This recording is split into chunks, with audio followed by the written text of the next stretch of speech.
우리가 만나는 사람들은 두 종류의 사람들로 구분할 수 있습니다. 첫 번째 종류의 사람들은 우리를 이용하려고 다가오는 사람들이죠. 우리에게서 어떤 이용 가치를 발견하고 자기 자신의 유익을 위해서 우리 자신을 이용하기 위해서 다가오는 그런 사람들입니다. 때로는 이 세상을 살면서 뻔히 그 사람의 동기와 목적을 알지만 어쩔 수 없이 상대해 줘야 되는 그런 것이 바로 세상의 삶이 아닌가 생각합니다. 그러나 또 한 부류의 사람들은 우리를 이용하려는 목적이 아니라 마음을 나누고 또 삶을 나누는 진정한 우정을 나누기 위해서 다가오는 또 만나게 되는 사람들입니다. 이러한 사람들을 만나게 되면 철이 철을 날카롭게 하듯이 친구가 그 사람의 얼굴을 빛나게 한다고 하는데 바로 진정한 우정, 진정한 친구의 축복을 누리게 되는 것입니다. 이런 사람을 만나게 되면 하나님이 원하시는 우리의 인생이 그 이상의 인생으로 점점 발전하게 됩니다. 기쁨은 2배가 되고 슬픔은 마이너스가 되는 그러한 축복을 누리게 됩니다. 이런 사람들을 가리켜 우리는 진정한 친구라고 말할 수가 있습니다. 그러나 세상에는 친구처럼 보이지만 나를 이용하려는 사람들이 있게 마련이죠. 친구라는 단어를 떠올리면 생각나는 시가 있습니다. 우리 시대 한 시대 지도자였던 함석헌 선생님이란 분의 그 사람을 가졌는가라는 시입니다. 1947년도에 발표되었죠. 제가 한번 읽어보겠습니다. 말리길 나서는 길 처자를 내맡기며 맘 놓고 갈 만한 사람, 그 사람을 그대는 가졌는가? 온 세상이 다 나를 버려 마음이 외로울 때도 저 맘이야 하고 믿어지는 그 사람을 그대는 가졌는가? 탔던 배 꺼지는 순간 구명대 서로 사양하며 너만은 제발 살아다오 할 그런 사람을 그대는 가졌는가? 불의의 사형장에서 다 죽어도 너의 세상 빛을 다하여 저만은 살려두거라 일러줄 그런 사람을 그대는 가졌는가? 잊지 못할 이 세상을 놓고 떠나려 할 때 저 하나 있으니 하며 빙긋이 눈 감을 그런 사람을 그대는 가졌는가? 온 세상의 천성보다도 아니 하고 가만히 머리 흔들 그 한 얼굴 생각에 알뜰한 유혹을 물리치게 되는 그 사람을 그대는 가졌는가? 바로 이러한 사람이 있다면 그 사람은 정말 행복한 사람일 것입니다. 일평생에 이러한 친구를 우리는 몇 사람이나 함께 만나게 될 수 있을까요? 저는 이 시에서 2가지 시구에서 감동을 받습니다. 첫째는 온 세상을 다 버려도 나에게 다가올 수 있는 그 사람이 진정한 친구이죠. 반대로 온 세상이 다 좋다고 하고 찬성할지라도 옳지 않은 것을 아니라고 말해줄 수 있는 그 사람이 바로 진정한 친구인 것입니다. 요나단이라는 인물, 본문에 나오는 요나단이라는 인물이 바로 다윗에게 그러한 친구가 되었습니다. 그리고 다윗이 바로 요나단에게 바로 그런 친구가 되었습니다. 하나님의 부르심을 받고 기름 부음을 받고 그 여정을 걷고 있는 다윗에게 있어서 요나단은 실로 하나님의 선물입니다. 하나님이 다윗과 함께 하신다는 것을 보여주는 증거요 표적인 것입니다. 여러분, 하나님이 우리의 인생과 함께 하신다는 것을 우리가 어떻게 체험할 수 있습니까? 하나님은 말로만 함께 한다고 말씀하시고 끝내는 분이 아닙니다. 하나님은 실제로 함께 하심을 우리에게 보여주시되 누구를 통해 보여주십니까? 진정한 친구를 만나게 해주심으로 하나를 품고 바로 이 시에서 막 고백한 바로 그런 친구를 만나게 하심으로 정말 하나님이 나와 함께 하시는가 그런 것을 체험할 수 있도록 우리에게 도와주시는 분입니다. 부르심을 받은 그리고 왕으로 기름 부음을 받은 다윗이 골리앗을 넘어뜨린 이후에 우리가 생각하긴 기대는 그가 승승장구 왕으로 올라가는 것일 겁니다. 그러나 다윗은 그러한 인생이 펼쳐지지 않았습니다. 우리의 기대와는 달리 다윗은 골리앗을 넘어뜨린 이후에 국가의 영웅이 되고 많은 사람들의 지지를 받는 그 순간부터 이 다윗은 아주 길고 어둡고 그리고 어려운 계곡으로 걸어가게 됩니다. 마치 온 세상이 그를 반대하는 것 같은 그런 상황에 부딪히게 됩니다. 이스라엘의 왕인 사울이 자신의 모든 권력과 에너지와 모든 자원을 동원해서 다윗을 제거하려고 할 때 그는 정말 외로웠을 것입니다. 온 세상에 다 나를 버린 것 같은 그러한 두려움과 절망감에 사로잡혔을 것입니다.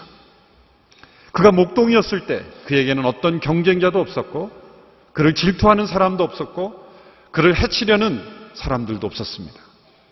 그러나 이제 그가 기름 부음을 받고 그리고 골리앗을 넘어뜨린 영웅이 되었을 때부터 그는 공격을 받기 시작했고 그리고 대적자들을 만나게 되었습니다. 이러한 상황 속에서 요나단이 나타난 것입니다.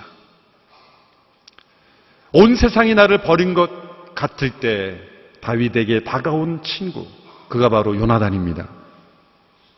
밤이 깊으면 별이 더 반짝이듯이 이런 어두운 배경 속에서 요나단의 우정은 더욱더 빛나게 되는 것입니다.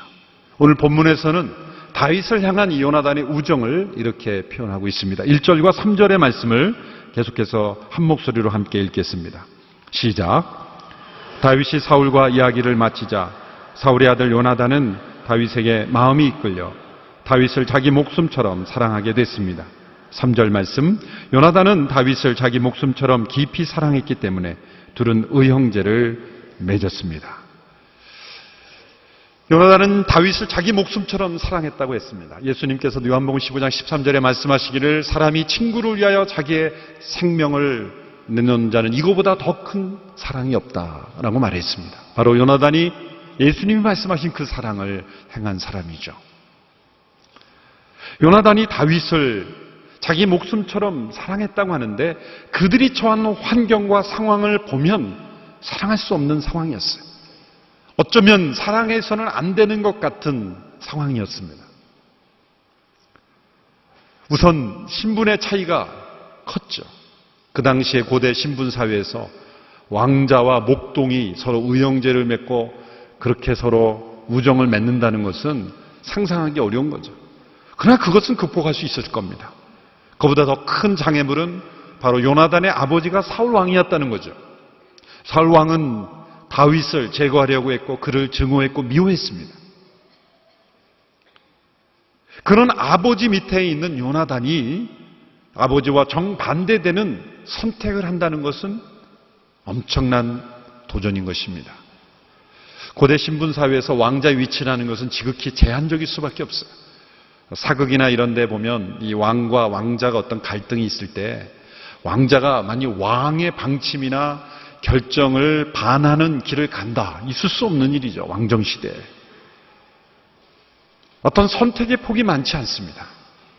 바로 그런 시대에 아버지가 제거하려는 다윗을 사랑하고 의형제를 맺고 그를 보호해주고 축복한다는 것은 정말 특별한 하나님의 섭리가 있지 않은 있을 수 없는 일이에요. 그런데 저는 사울보다도 더 큰 장애물이 있다고 생각합니다. 그것은 무엇이었을까요? 바로 요나단 자신의 마음이었습니다. 자, 세상적인 관점에서, 인간적인 관점에서 다윗이라는 인물이 출현함으로써 가장 큰 손해를 본 사람은 누구입니까? 요나단이죠. 다윗이라는 존재가 없었으면 이제 장차 왕이 될 사람이 누굽니까? 요나단입니다. 요나단은 다윗이라는 인물이 출현하면서 왕위가 사라진 거예요. 그러니까 세상적인 관점에서 보면 사울보다도 더 질투를 느껴야 될 사람은 요나단입니다. 사울보다도 더 다윗을 싫어할 사람은 요나단입니다. 그런데 요나단은 놀랍게도 다윗을 사랑했고 자기 목숨처럼 사랑했고 의형제를 맺었고 그와 언약을 지켰다는 거죠. 이것은 보통 인간의 우정을 넘어서는 하나님의 특별한 섭리와 간섭이 있었기 때문에 가능한 것입니다.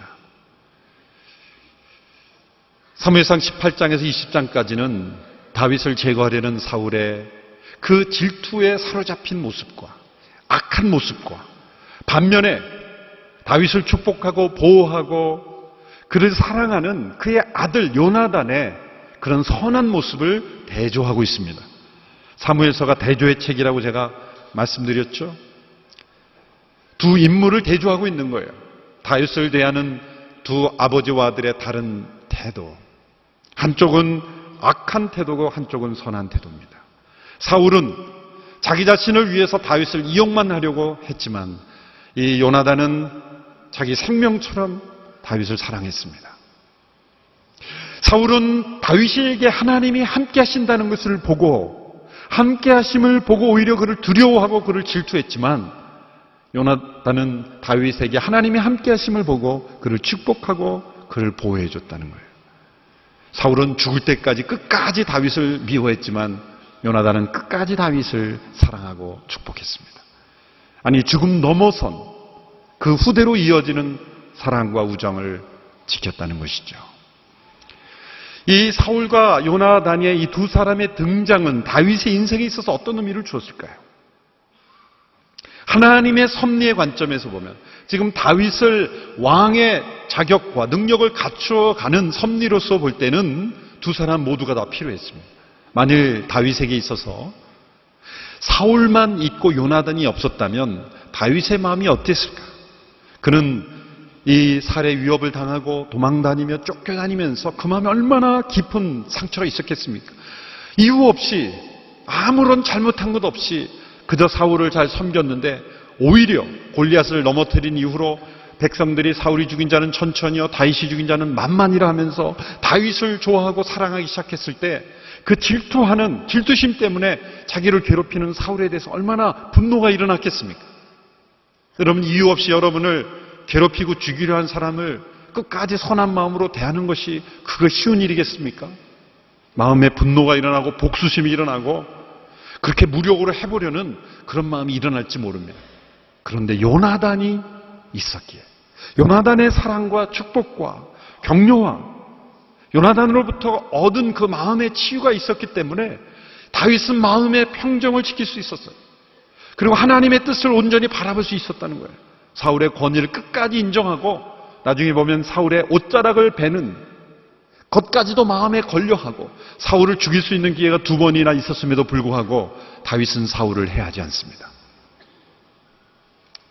만일 다윗에게 요나단만 있고 사울이 없었다면 어쩌면 다윗은 영적으로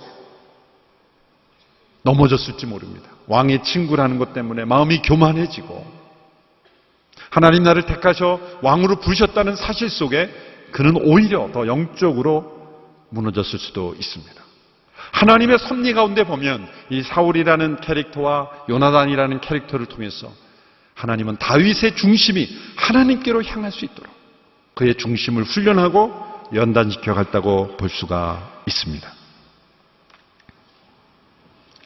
따라서 요나단이 다윗을 자기 목숨처럼 사랑했다는 것은 단지 두 사람이 아주 뛰어난 우정을 보였구나라는 차원에서 머물러서는 안 되는 것입니다. 요나단이 어떻게, 왜 이 다윗을 자기 목숨처럼 사랑했는가? 그것을 통해서 주시는 하나님의 교훈이 있는 것입니다. 요나단은 어떻게 다윗을 자기 목숨처럼 사랑해 주셨을까요? 그것은 믿음의 행위였다는 거죠. 요나단의 믿음이었다는 거죠. 요나단이 언제 다윗에게 이끌렸을까요? 아마도 요나단이 다윗을 처음 만나게 된 것은 사울 앞에 다윗이 나와서 내가 싸우겠다라고 했을 때, 그의 고백을 들었을 때 요나단의 마음속에 있는 그 믿음이 타오르는 것을 요나단이 느꼈을 것입니다.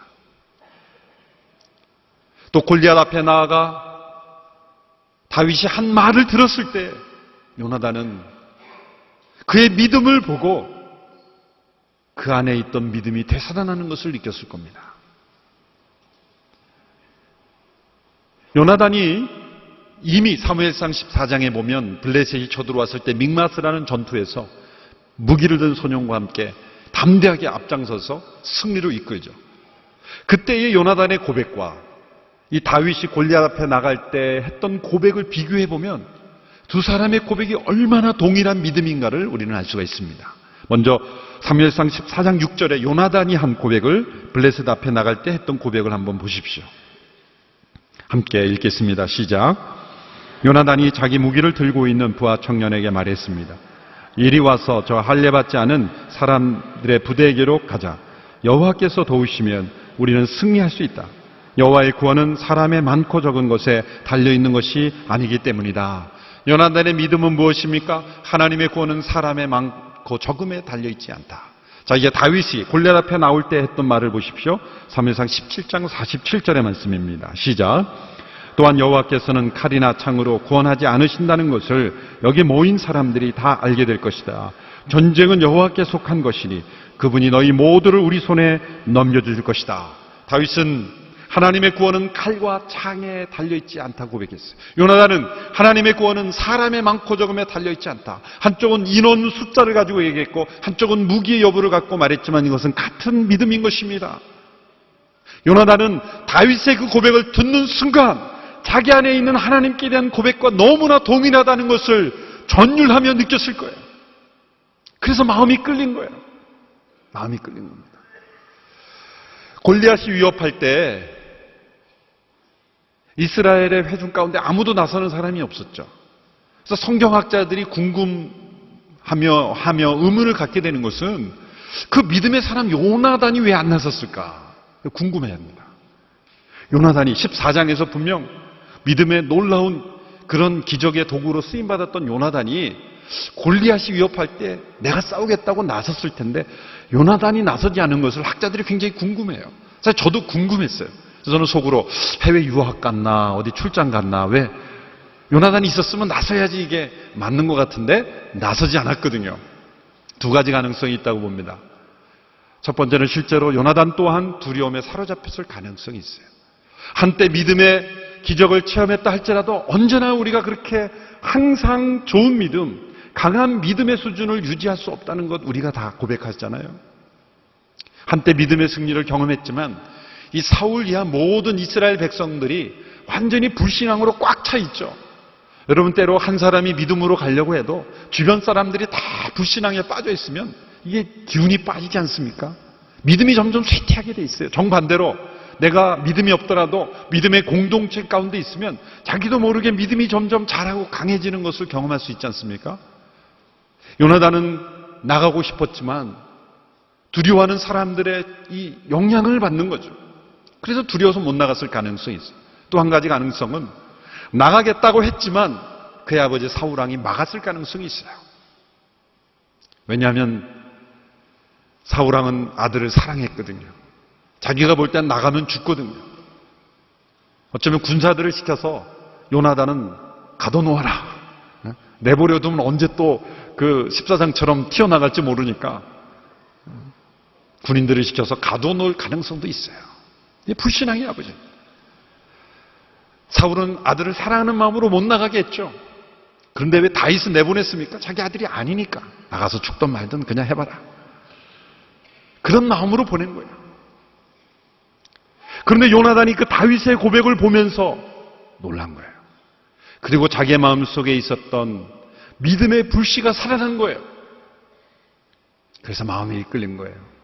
다윗에게 어떤 이용 가치가 있기 때문에, 나에게 어떤 정치적인 입지에 도움이 되기 때문에, 그로부터 무엇인가를 얻어내려는 것이 아니라 다윗의 마음에 있는 그 하나님에 대한 참된 신앙 고백을 발견하고 기뻐하고 그 믿음에 이끌린 거예요. 여러분, 우리가 누군가 만나는 우정 밑바닥에 바로 이런 참된 신앙의 고백이 있을 때 그 우정은 진정한 우정이 될 수가 있습니다. 성도 간의 교제 가운데도 이런 참된 신앙 고백을 기초로 한 관계만이 오래 지속되고 열매 맺는 관계가 되는 것이죠. 이런 참된 신앙 고백이 하나 되지 못하고 세워지는 어떤 관계는 반드시 문제가 생기고 무너지게 되어 있습니다.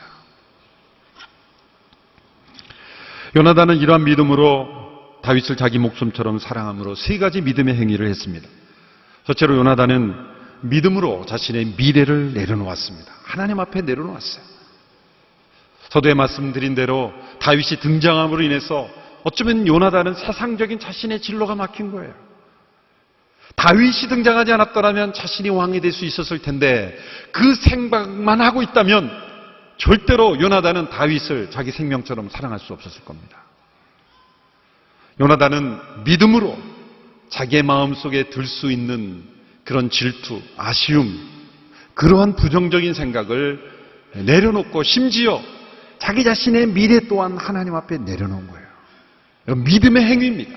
믿음의 순종인 것입니다.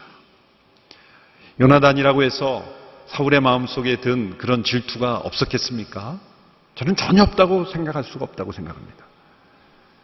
어쩌면 사울 왕이 그 요나단에게 이렇게 말하면서 도와달라고 그랬지 몰라요. 야, 내가 누구를 위해서 지금 다윗을 제거하려는 줄 아냐? 너를 위해서 지금 제거하려는 거야. 그럼 너가 나를 안 도와주고 다윗을 도와줘? 이런 무식한 아들 같으니 그렇게 사울이 얘기했을지도 몰라요.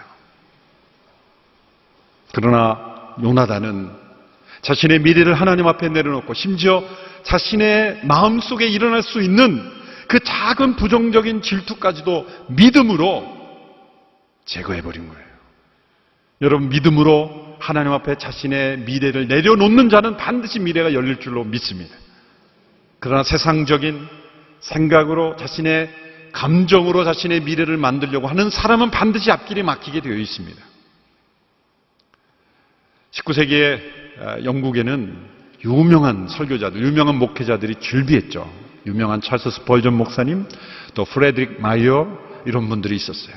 근데 미국에서 사역하던 캠벨 몰간이라는 분이 영국의 런던의 웨스트민스터 채플에 목회자로 청빙을 받아서 영국 런던으로 건너가게 되었습니다.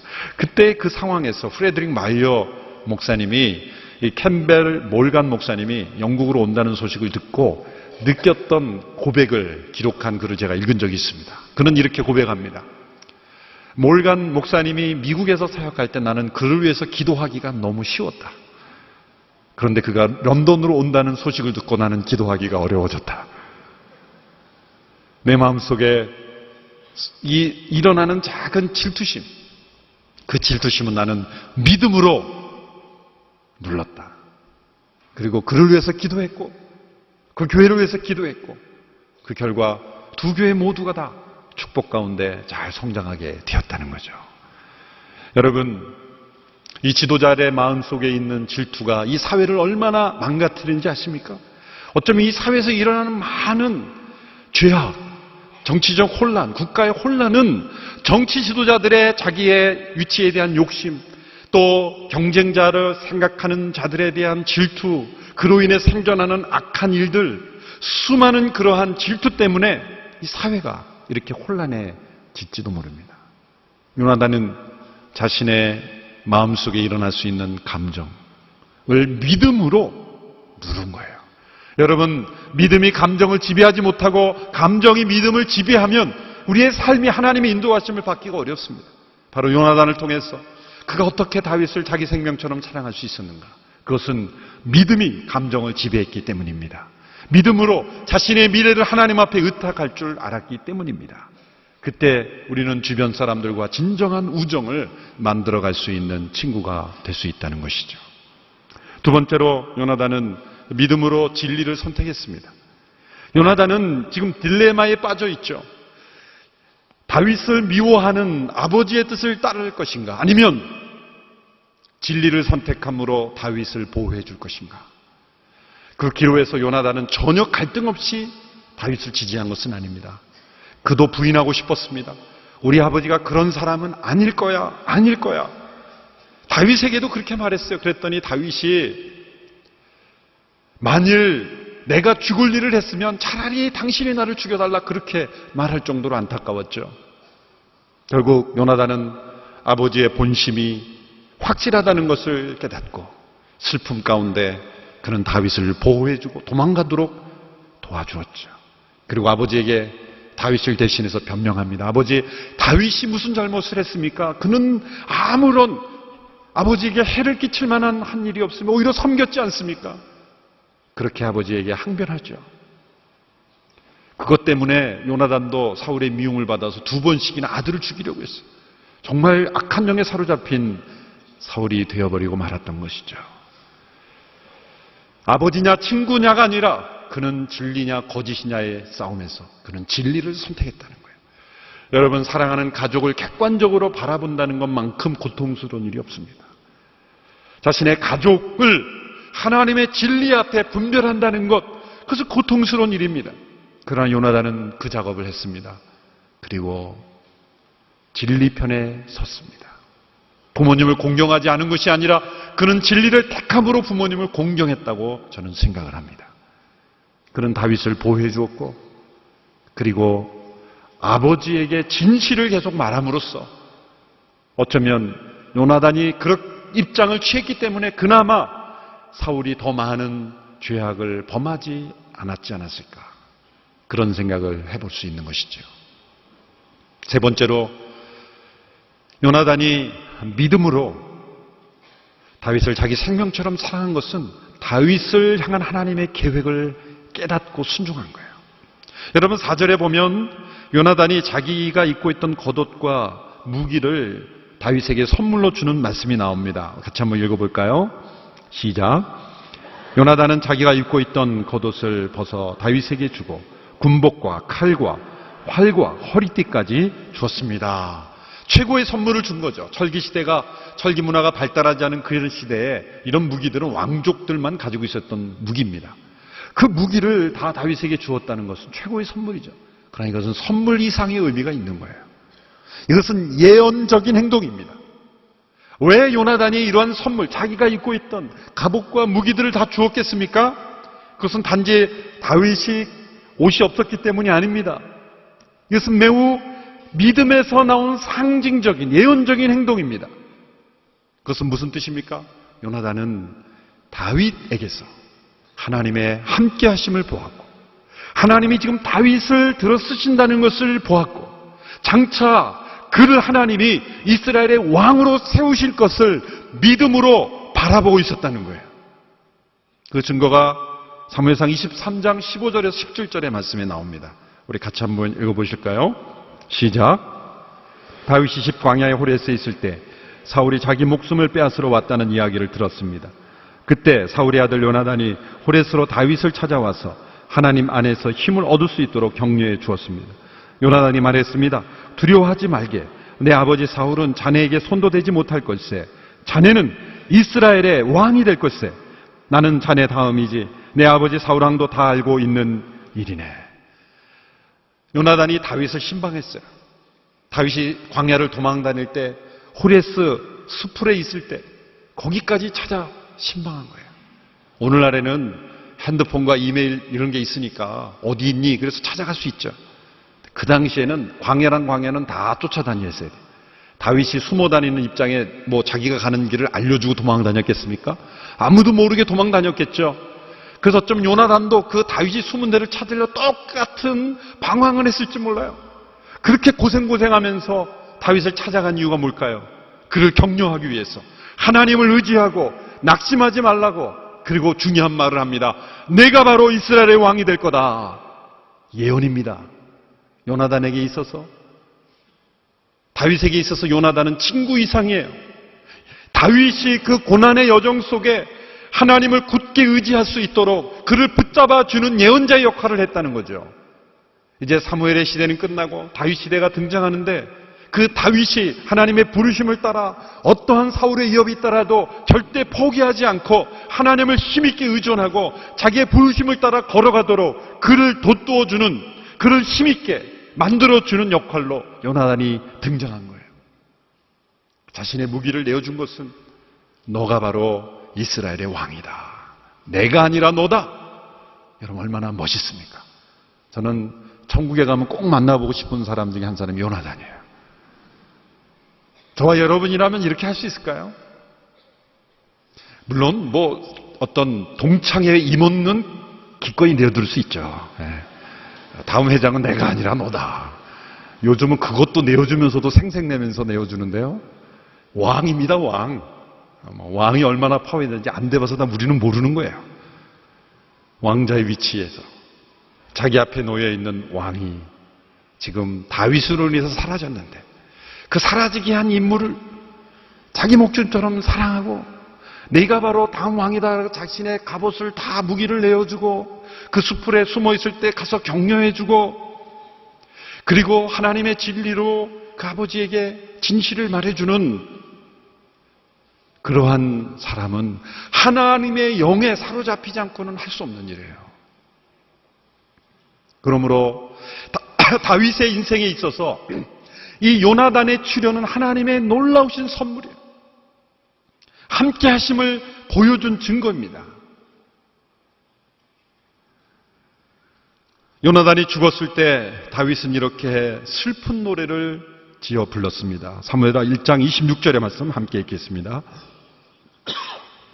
시작. 내 형제 요나단이여,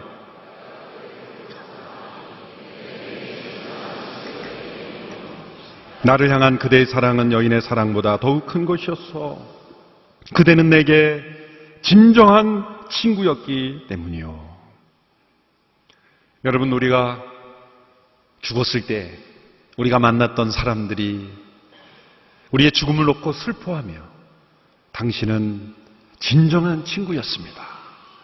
그런 고백을 할 수 있는 우리 인생이 될 수 있게 되기를 축원합니다. 당장 내 앞에 놓여 있는 어떤 위치, 재물, 이익만을 추구하는 인생이 아니라 때로 믿음으로 그것을 내려놓음으로써 하나님이 하시고자 하는 일들을 내 주변에 있는 사람들이 하나님의 뜻 가운데 쓰임받을 수 있도록 장애물이 되는 것이 아니라 디딤돌이 되어줄 수 있는 그런 요나단, 그를 통해서 사울을 통해 역사하는 악보다도 요나단을 통해서 역사하는 하나님의 사랑이 승리할 수 있도록 하나님의 사랑의 통로가 되고 축복의 통로가 되고 하나님의 의로운 통로가 될 때, 하나님의 공의로운 통로가 될 때 그 사람은 누군가의 진정한 친구가 되어줄 수 있다는 것이죠. 이 요나단의 아름다운 우정을 통해서 다윗은 사울에게서 받을 수 있는 그 상처, 분노, 그리고 폭력, 복수의 마음이 아닌 용서와 사랑과 섬김의 마음을 품는 하나님의 마음에 합한 왕으로 형성되어 갔던 것입니다. 오늘 이 아름다운 이야기를 통해서 겉모습이 아니라 그 마음속에 있는 믿음을 보고 우리가 하나 될 수 있게 되기를 바랍니다. 그리고 그 믿음으로 우리가 내려놓아야 될 것을 내려놓음으로써 참된 우정의 관계를 누군가와 함께 만들어감으로 서두에 말씀드린 시에 나타난 바로 그런 사람, 그리고 이 세상을 떠날 때에 그는 실로 진정한 친구였다, 그렇게 슬퍼하는 사람들의 고백을 들을 수 있는 저와 여러분이 되기를 주님의 이름으로 축원합니다. 기도하겠습니다. 하나님 아버지, 요나단이 보여주었던 참된 우정의 모습 우리 안에도 있게 되기를 원합니다. 세상의 이익과 자기 자신의 미래만을 위해서 살아가는 인생이 되지 않게 하여 주시옵시고 하나님의 뜻이 나의 삶을 통해서 이루어지는 인생이 되도록 믿음으로 내려놓고 내어드리고 받아들이고 축복하는 요나단과 같은 우정의 삶 되게 하여 주시옵소서. 예수님의 이름으로 기도하옵나이다. 아멘.